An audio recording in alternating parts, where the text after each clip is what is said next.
संघटित व्हा, त्यांचं सर्वांना सांगणं असायचं। आणि जी भारतातील समाज व्यवस्था तत्कालीन जी होती त्याच्या विरोधात आवाज उठवणारे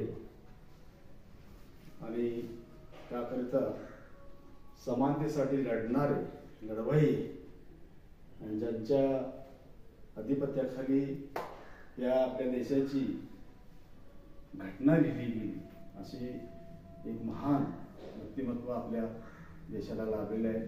त्यांची ख्याती आपल्या देशातच नाही तर संपूर्ण जगभरामध्ये पसरलेली आहे।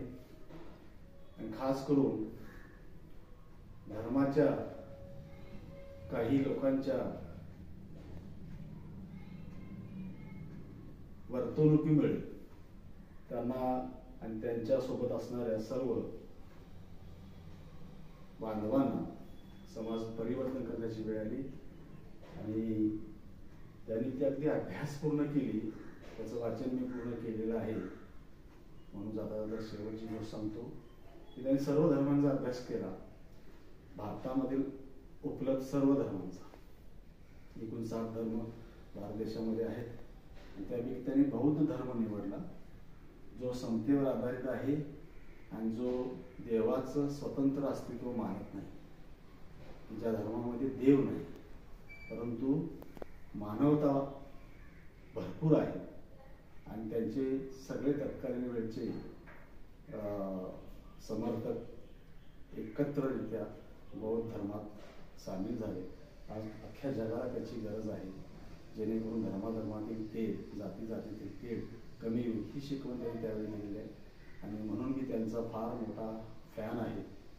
आज सुट्टी असली तरी सुद्धा मी हा कार्यक्रम घरी घेण्याचं मुद्दाम ठरवलं आणि मला सांगितलं आमचे मित्र नितीनजी यांना की तुम्ही घरी आलात की आपण हा कार्यक्रम सादर करू।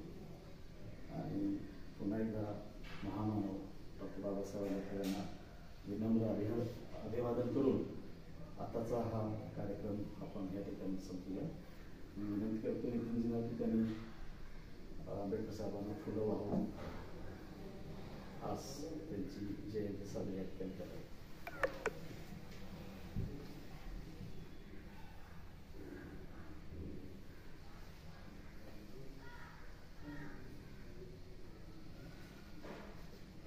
राहुल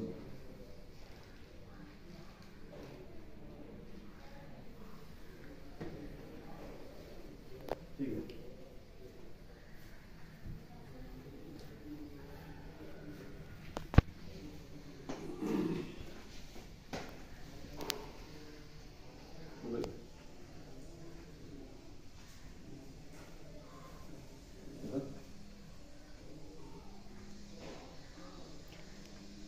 एक मिनट।